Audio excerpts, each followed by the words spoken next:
Hello and welcome to our first lesson in Unit E on ratios and unit rates. So today students will be able to simplify and find unit rates. Students will be able to read unit rate answers appropriately, and this is important for many real-life problems like finding the best buy when purchasing food. So today we're going to be looking at a few different vocabulary terms, one of which is ratio. So it's a comparison of two numbers with similar units. So for example, 4 boys to 2 girls. This is an example of a part-to-part ratio.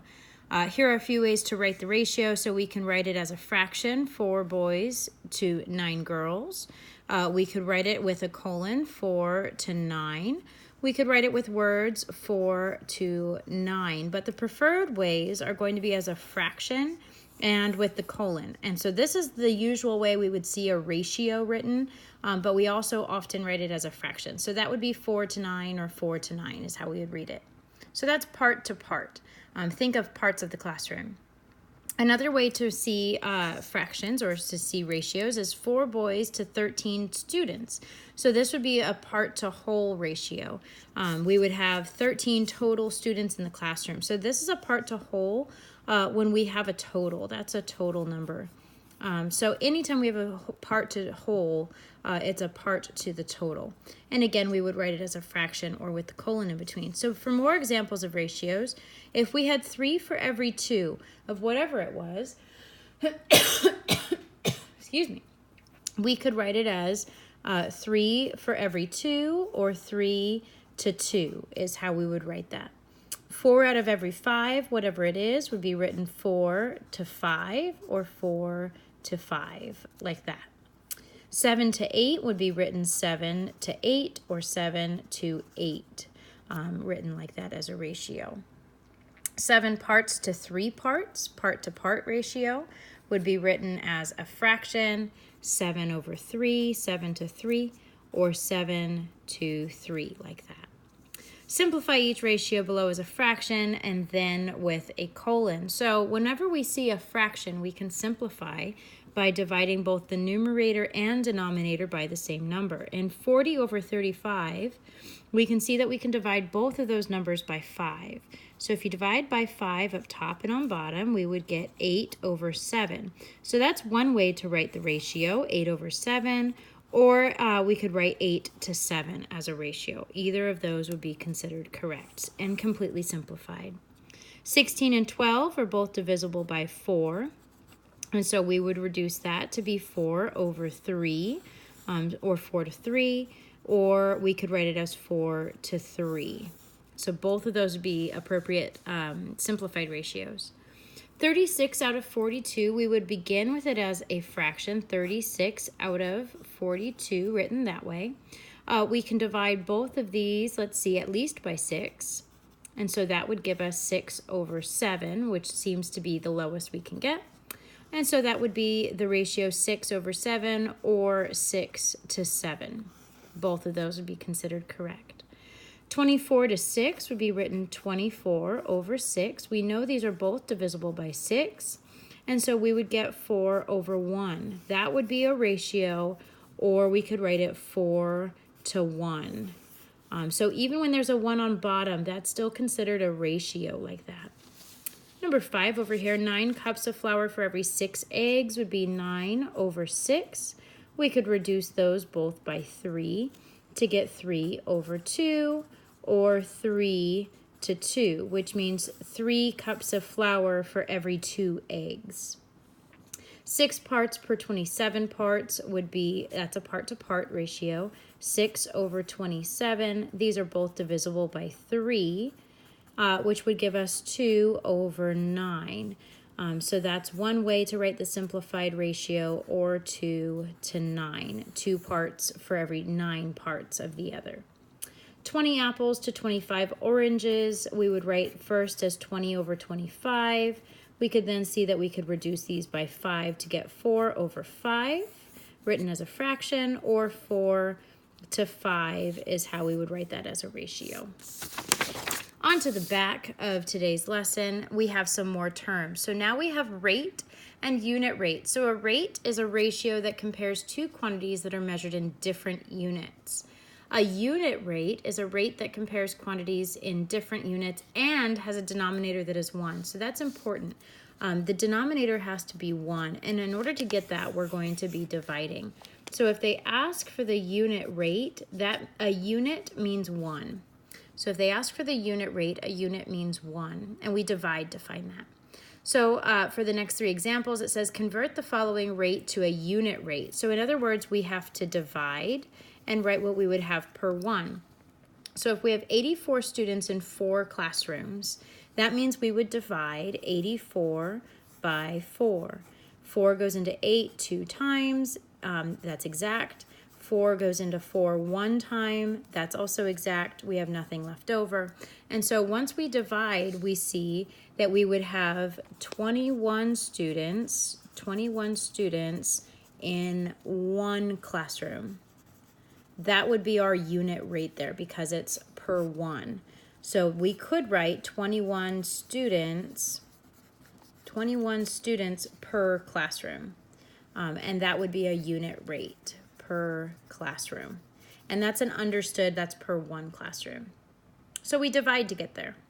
$30 for 8 lunches. If we were to find the unit rate, we would divide 30 by 8. So I'll go ahead and write that here, 30 divided by 8. 8 goes into 30 3 times. That gives us 24. We have 6 left over. And we can use a decimal here because it is money, and money uses decimals. 8 goes into 60 7 times. That gives us 56. I apologize that I'm having to scrunch this in here. We have 4 left over. Bring down the 0, and then 8 goes into 45 times. And so if you can see that, sorry, that's all scrunched, we got 3.75. And what that means is $3.75 per 1 lunch, or we would just write per lunch. That would be the unit rate there. And again, we just divided to find that. 15,000 cars sold by 2,000 dealers. We want to find the amount per dealer. In this case, I'm not going to write this completely in the division statement yet until I write it as a fraction. Because once it's as a fraction, we can see the zeros, these ending zeros can cancel out. And what we really need to divide is 15 by 2. So 15 divided by 2, 2 goes into 15 7 times, gives us 14. I have 1 left over, decimal, add a 0, and 2 goes into 10 5 times. And so what that means is that would be 7.5, between 7 and 8 cars per 1 dealer. So we would say per dealer, and that's how we would find that unit rate there. All right, so remember a ratio. A ratio is a comparison of 2 numbers. Generally, ratios are written 2 numbers that are in similar units. We don't actually need the units all the time, but it would be nice if they matched up. So in this case, we have 20 inches per every 3 feet. Well, I want to see that as a ratio, and so I know I can write feet in inches. We know that there are 12 inches in every foot, so I could write both of these in inches. 20 inches is going to stay the same, but 3 feet converted into inches, if there's 12 inches per foot, means I would have 36 inches. Now that they're both in inches, I can sort of forget about those units because they're the same, and I can just reduce. So I see that these are both divisible by 4. And so I'm going to divide top and bottom by 4. And so that's going to give me 5 over, let's see, that would be 5 over 9, which seems as low as it can go. All right, so I get 5 over 9. That's my ratio. And so if I'm writing it as a ratio, I can either keep it as a fraction or write 5 to 9 and write it that way. So remember, it's always a comparison of 2 numbers, always written as 2 numbers. So even if one of them were a 1, we would still write it. We don't need the units, but we need to reduce to simplify. The unit rate always is a comparison of a number to 1 in different units. The denominator must always be 1. Always write the units, divide to simplify, and money usually goes up top. So if you are comparing to money, it usually goes up top. In this case, we have 300 miles in 5 hours, so we want to figure out their miles per 1 hour, miles per hour. So to do that, we divide 300 divided by 5. Well, 5 goes into 30 6 times, and 5 goes into 0 0 times. And so that gives us 60.